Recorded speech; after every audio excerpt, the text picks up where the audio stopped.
ఓం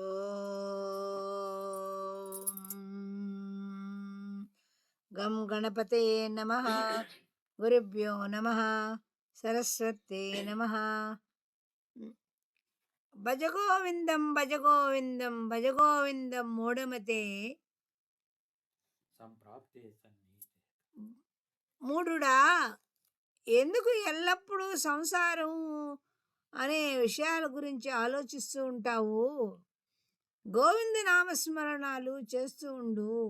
అలా అని చెప్పి పరుగులు పెట్టి గోవిందం దగ్గరికి పోవాలని చెప్పి ఆ క్యూ లైన్లో పడి మరణించవద్దు. గోవిందుడు అనేవాడు మన దగ్గరే ఉంటాడు, మన మనసులోనే ఉంటాడు. ఆయన నిరంతరం ఇంట్లోనే కూర్చొని భజన చేస్తే ఆయనే మనకన్నీ ఏర్పాటు చేయగలడు. అనుకూల సమయంలోనే, ఖాళీ సమయంలోనే ఆయన దర్శనానికి నువ్వు ప్రయత్నించు. అంతేగాని వీలుగాని సమయంలో ఆయన కోసం తాపత్రయం పడద్దు. ఇక్కడ శంకరాచార్యులు గారు వయసుగతి వయసుగతే కామ వికార శుష్కే నీరే కాసార క్షీణే విత్తేక పరివార జ్ఞాతే తత్వేక సంసార. వయసుగతే కామ వికార అంటే వయసు అయిపోయింది, ముసలితనం వచ్చింది, మనకు రిటైర్మెంట్ వచ్చింది. ముసలి వాళ్ళకు, వంట వాళ్ళకు కూడా, ఇంట్లో ఆడవాళ్ళకు కూడా రిటైర్మెంట్ వచ్చింది. కానీ ఇంకా ఆశలు, వ్యాపకాలు. నా మనవడికి బాక్స్ పెట్టాలి, నా మనవరాలకు డ్రెస్ ఇవ్వాలి, నా మనవరాలకి చెప్పులు వేయాలి, బడికి తీసుకోపోవాలని తాపత్రయపడద్దు, వ్యామోహంలో పడద్దు. కామం అంటే కోరికలు. ఆ స్వీట్ తిందాం, ఒంట్లో అరగదు. ఆ చికెన్ తింటాం, ఒంట్లో అరగదు. ఆ గుడికి పోదాం, నడవడానికి శక్తి ఉండదు. కారులో వెళ్తే నడువులు పట్టుకోపోతాయి. ఇలా వయసు తగ్గిన తర్వాత ఆ కామ వికారాలకి లోను కావద్దు, ఆ కోరికలకి లోపడద్దు. నీ వయసులో ఉన్నప్పుడే, ఖాళీ సమయంలో, నీ సెలవు దినాల్లో నీవు ఆ దేవుళ్ళ దర్శనాలు కానీ ఏవైనా పిల్లలకి చేయడం కానీ చెయ్యి. వయసు అయిన తర్వాత వాళ్ళ పిల్లల్ని వాళ్ళే చూసుకోవడాన్ని నేర్పించుకో. అంతేకాని నీకు వాళ్ళ మీద మమకారం ఎక్కువై వాళ్ళకి చేసి వాళ్ళ చేత మాట్లాడిపించుకునే పరిస్థితిని నువ్వు తెచ్చుకోవద్దు. వయసుగతే కామ వికార శుష్కే నీరే కాసారం. శరీరం శుష్కించిపోయింది, ఇంకా ఏదో చెయ్యాలి. ఆ పుల్లెత్తి ఆడబెట్టాలి, ఈ కింద పడినటువంటి గిన్నెనెత్తి పైన పెట్టాలని నడుం పట్టుకొని ఇవన్నీ తాపత్రయం పడద్దు. మనకు శక్తి లేదు, మనం చెయ్యొద్దు. పిల్లలు అనుకుంటారు, వాళ్ళకి చేసిన రోజులు, ఎన్ని రోజులు చేసినా ఇంకా ఏదో చెయ్యాలి, ఇంకా ఏదో చెయ్యాలి, ఇంకా ఏదో చెయ్యాలి అంటారే కానీ మనల్ని ఇంతవరకు చేశారే, వాళ్ళని మనం చూడాలి అనే ఆలోచన వాళ్ళకి ఉండదు. కాబట్టి వాళ్ళ మీద ప్రేమతో, తాపత్రయంతో, వయసు అయిపోయిన తర్వాత కూడా మమకారంతో మీరు ఆశలు పెట్టుకొని ఉండవద్దు.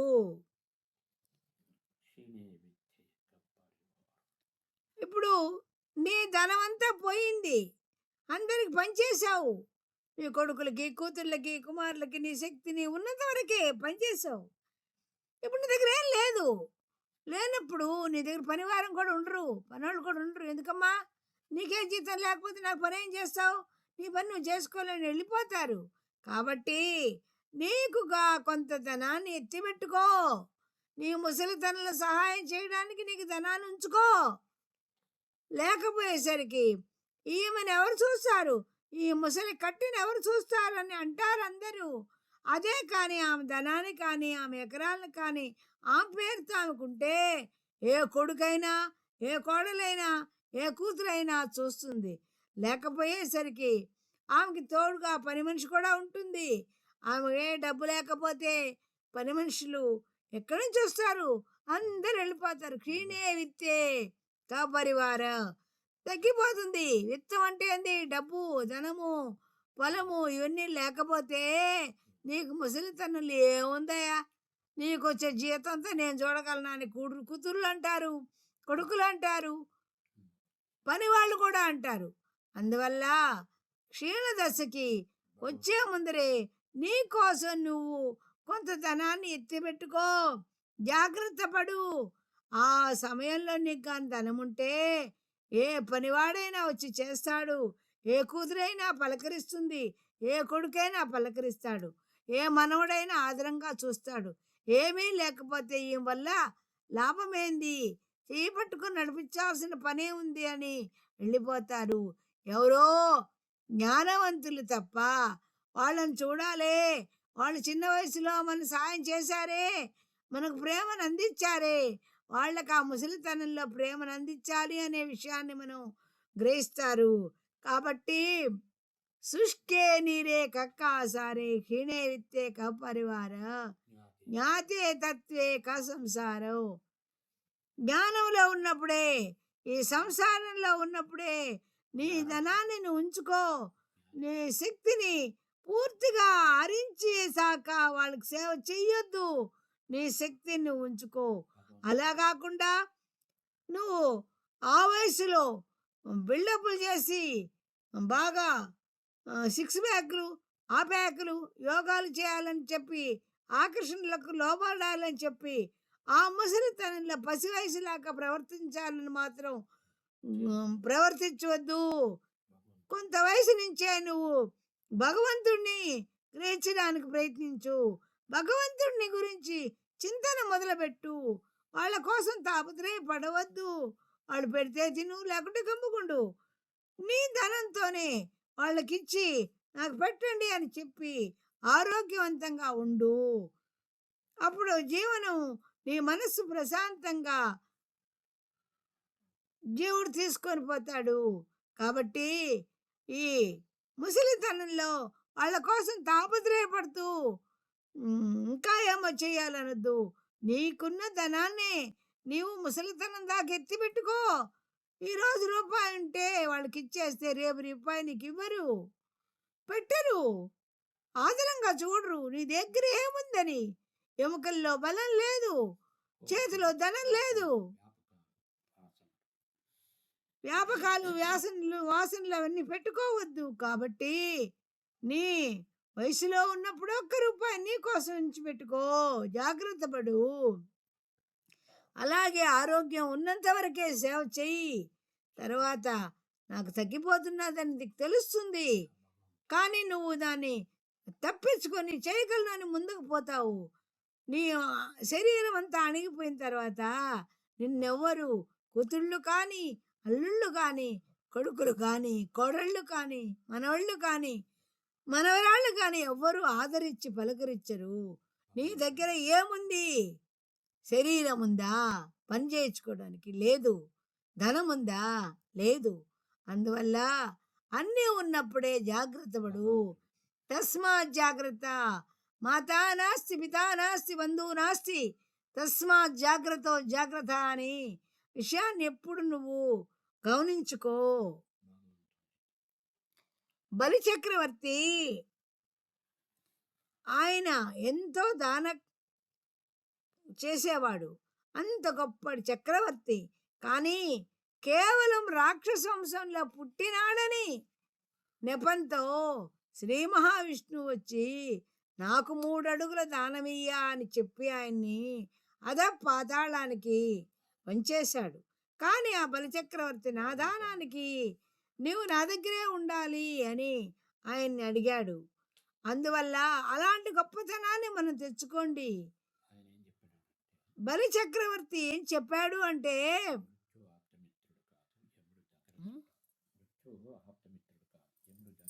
మృత్యువు ఆప్తమిత్రుడు కాదు. ఎంత స్నేహంగా మాట్లాడినా నీ టైం అయిపోయిందిరా అని లాక్కొని వెళ్ళిపోతాడు అంతే. యమధర్మరాజు వస్తాడు, నీ టైం అయిపోయింది, నేను తీసుకెళ్ళిపోతాను అని అంటాడు. అయ్యా నేను ఇంకా కొద్ది రోజులు ఉండాలి, ఆ పిల్లోడు మనోడు పుట్టాడు చూడాలయ్యా, వాడిని ఆడిపించుకోవాలయ్యా అని నువ్వు కోరిక అన్నా కూడా అయ్యే లే లే లే అయిపోయింది, పద అని తీసుకెళ్ళిపోతాడు.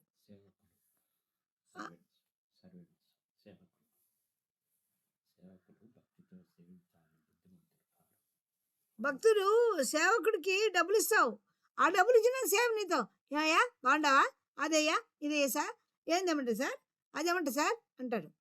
సేవకులందరూ ఆ డబ్బులు ఇవ్వడం మానేసిన తర్వాత నీ దగ్గరికి కూడా రాడు. ఒక ఆఫీసర్ ఉండాడు, ఆ పెద్ద ఆఫీసరే, చాలామంది ఆయనకి సేవకులు ఉండేవాళ్ళు.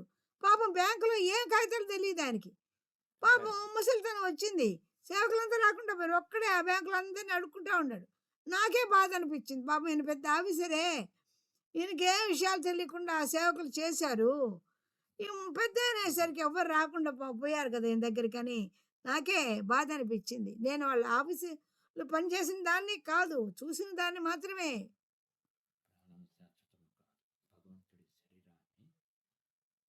భగవంతుడు ఈ శరీరాన్ని రాళ్ల ముద్దలా చేసుంటే అది ఎప్పటికి ఉంటుందిలే, శిలాకల్పనలాగా నేను హ్యాపీగా ఉంటాను అనుకోవచ్చు. కాదు, ఇది మాంసం ముద్దలతో చేసింది, శాశ్వతమైంది కాదు. దానికోసం ఎందుకు తాపత్రయపడతావు? నీకున్నంత వరకే దానం చేయడం, ధర్మం చేయడం, పెట్టడం అని చెయ్యి. నీ శక్తి ఉడికిన తర్వాత బయటకు పోయి అన్నం కూడా నువ్వు మధ్య పెట్టలేవు, పెట్టాలనున్నా పెట్టలేవు. కాబట్టి నీ శక్తిలో ఉన్నప్పుడే, నీ దగ్గర ధనం ఉన్నప్పుడే దానం చెయ్యి. నీ స్వతంత్రంతో ఉన్నప్పుడే చేసుకో. పిల్లల చేతికి చేరిన తర్వాత అది నీ దగ్గరికి రాదు. కాబట్టి నీ ముసలితనంలో నీ కోసంగా ఇంత అనేది ఏర్పాటు చేసుకో. సంసారం అనేది మాయా, ఆ మాయని మనం తప్పించుకోవాలి అని బలిచక్రవర్తి అందరికీ ఉపదేశించాడు. ఆ జ్ఞానాన్ని మనం తెలుసుకోవాలి. ఆయన రాక్షస రాజు, అందువల్లనే ఆయన్ని అణగదీశారే కానీ ఆయన గుణాలలో అన్నిటికీ అందరికీ మించినవాడు.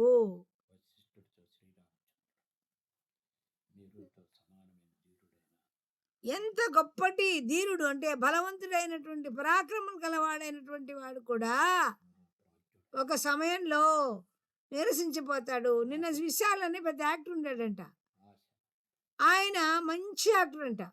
ఏదో చిన్న జ్వరం వచ్చిందో ఏమొచ్చిందో, నిన్న స్టేజ్ మ్యూజిక్ వచ్చేసరికి ఆయన చూస్తేనే అయ్యో ఇలా అయిపోయాడా అనిపిస్తుంది. అంటే ధీరత్వం అనేది, బలం అనేది, వ్యాధి అనేది మనకు సోకనంత వరకే దృఢంగా ఉంటుంది. కాబట్టి మనం దృఢంగా ఉన్నప్పుడే ఎవరికైనా సేవ చేయాలి, దానం చేయాలి, ధర్మం చేయాలి. పోయేటప్పుడు వచ్చేది మన శరీరంతో, మన పాటు ఎవరు రారు. మన ఇంట్లో వస్తువులు కొన్ని ఫర్నిచర్ మనతో వస్తుందా? రాదు. మనం పోయేటప్పుడు మనం ఒక్కలేం పోతాం. అందువల్ల ఇవన్నీ మనకి వెనక రావు అనే విషయాన్ని గమనించుకో, జాగ్రత్త పడు.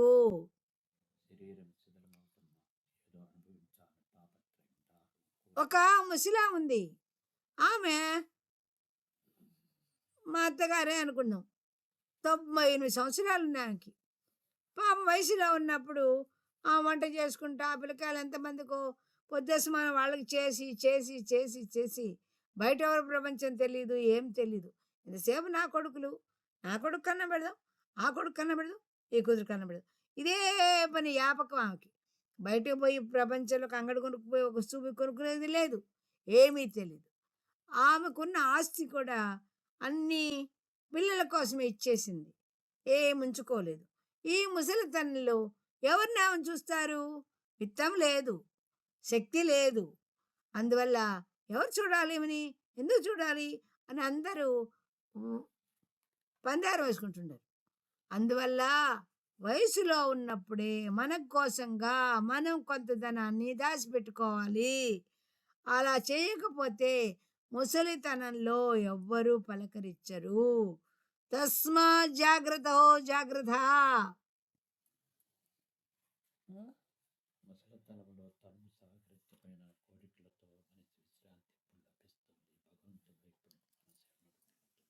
కొంత వయసు వస్తుంది, మనకేమనుకుంటాం, బలంగా ఉన్నాం, మన ఆలోచన ఎలా ఉంటాయి, చిరంజీవిలాగా డ్యాన్స్ చేద్దామంటాం. కానీ మన శరీరం ఏమవుతుంది, బలహీన పడిపోయి ఉంటుంది. చిరంజీవిలాగా డ్యాన్స్ చేయలేం. చిరంజీవి కూడా ఇప్పుడే వేయగలడు, ఇంకా ముసలితనం వస్తే వేయలేడు. ఎందుకని? ఆయన కూడా జవసత్వాలు ఉడికిపోతాయి. అందువల్ల ఆయన ధన సంపాదన ఉన్నప్పుడే తన కోసంగా కొన్ని వ్యాపారాలు అన్నీ పెట్టుకొని టెన్షన్‌గా ఇంటికొచ్చేటట్టుగా చేసుకోగలగాలి. అంతేగాని కొడుకులకి చేశాను వాళ్ళు చూస్తారు కదా అంటే వాళ్ళు చూడరు. ఆయనకుగా ఉంటే వాళ్ళు అప్పుడప్పుడు వచ్చి హాయ్ డాడీ, హాయ్ మమ్మీ అని పలకరిస్తారు. అందువల్ల తన సంపాదన ఉన్నప్పుడే తను జాగ్రత్త పడి వాళ్ళకి ఒక రూపాయి ఇవ్వగలిగే స్థితిలోనే ఉండాలి. పరివారం ఉండగలగాలి. ఇవన్నీ ఉండి చేయించుకోగలిగే స్థితిని ఆయన ఎప్పుడూ పెట్టుకొని ఉండాలి. అలా ఎవరైనా కూడా ధీరుడైనా శక్తివంతుడైనా చేయాల్సిన పనులు ఇలా చేస్తూ ఉండాల్సింది. అంతేకాని ముసలితనంలో తెలివి ఉంటుంది, జ్ఞానం ఉంటుంది, అజ్ఞానము తొలగించుకునే శక్తి ఉంటుంది. కానీ శరీరం దానికి అనుకూలత ఉండదు. ఎన్ని రంగులేసినా తలకి, ఎన్ని శరీరానికి ఎన్ని ప్లాస్టిక్ సర్జరీలు చేసినా, మనసు దృఢత్వంగా ఉన్నా శరీరము పనులకు సహకరించదు. అందువల్ల మనకు శరీరము సహకరించినప్పుడే నీవు ఏదో ఒకటికి భగవత్ కీర్తన చెయ్యి, నీవు దానం చెయ్యి, విద్యాదానం చెయ్యి, అన్నదానం చెయ్యి. ఏది చేయగలిగితే నీకు ఏది స్తోమత ఉంటే అది చెయ్యి. మా ఆయన అంటాడు, నీకేం లేదు కదా, నువ్వు ఈ టమాటాలు పండించవు, ఏ దానం చెయ్యి. నీకు డబ్బులు లేవు, దానం చేయలేవు. ఈ సొరకాయలు పండించావు కదా, ఈ సొరకాయలే దానం చెయ్యి. నేను దగ్గర చదువు ఉంది కదా, ఆ చదివే దానం చెయ్యి అన్నాడు. నేను అదే చేశాను. ఇప్పుడు నా జీవితంలో జీవుడు పోయినా కూడా ఫలానది ఈమె చేసింది, దీనికి 1% మార్కులు వేస్తామని ఆయన స్వర్గలోకాలకి తీసుకోపోవచ్చు, లేదా ఈ పాయింట్ లేదో ఆమె తప్పు చేసిందని నరకలోకాలకి తీసుకుపోవచ్చు. అందువల్ల వయసులో ఉన్నప్పుడే నీ కోరిక ద్వారా నువ్వు చేయగలవు. పెద్ద అయిన తర్వాత ఈ పని చేస్తానన్నా కూడా, నువ్వు చదువు చెప్తానన్నా కూడా, గుడికి పోతానన్నా కూడా నీ శరీరం సహకరించకపోవడం వల్ల వాళ్ళందరూ నీకు సహకరించరు. ఎందుకమ్మా ముసలామయ్యావు, వాకిట్లోకి పోవాలంటే ఎవరు రావాలి, నీకు తోడెక్కడి నుంచి వస్తారు, నీకు ఏమన్నా డబ్బుందా మనిషిని పెట్టడానికి? ఏమీ లేదు కదా, కూర్చోనుండు, ఆ మూల పడి ఉండు అంటారు. అందువల్ల ఒక ఉర్దూ కవి కూడా మూలనే ఉంటారు అని ఎవరు పలకరించరు అని చెప్పాడు. అందువల్ల ప్రతి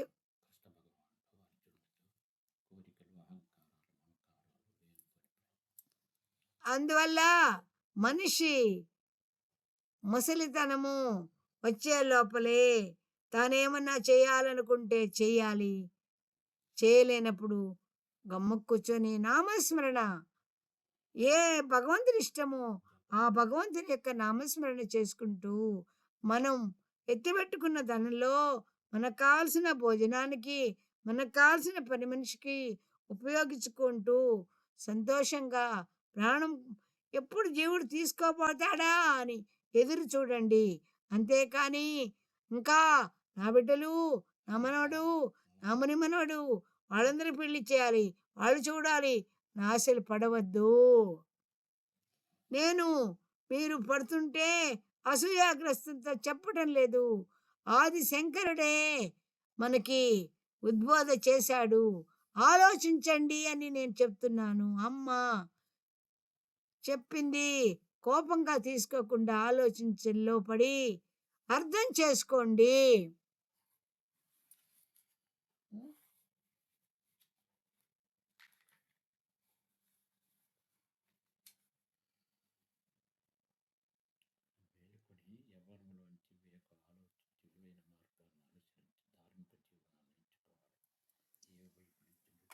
యవ్వనంలో ఉన్నప్పుడే మనకు కావలసిన ధనాన్ని, పనివాళ్ళని, ఏ పని చేసుకుంటే ముసలితనంలో మంచిదో ఆలోచించుకొని ఆ విధంగా తెలివిగా ముసలితనానికి దారి ఏర్పరచుకోండి. అప్పుడు మీరు ఏ చింతన పడవలసిన అవసరం లేదు. భగవత్ చింతనతో ప్రశాంతంగా మీ కార్యకలాపాలు చేసుకోగలరు. అమ్మ చెప్పిన ఈ యూట్యూబ్‌ని సబ్స్క్రైబ్ చేసుకుంటారని ఆశిస్తున్నాను. ఇది ఆది శంకరుల యొక్క ప్రవచనాలు.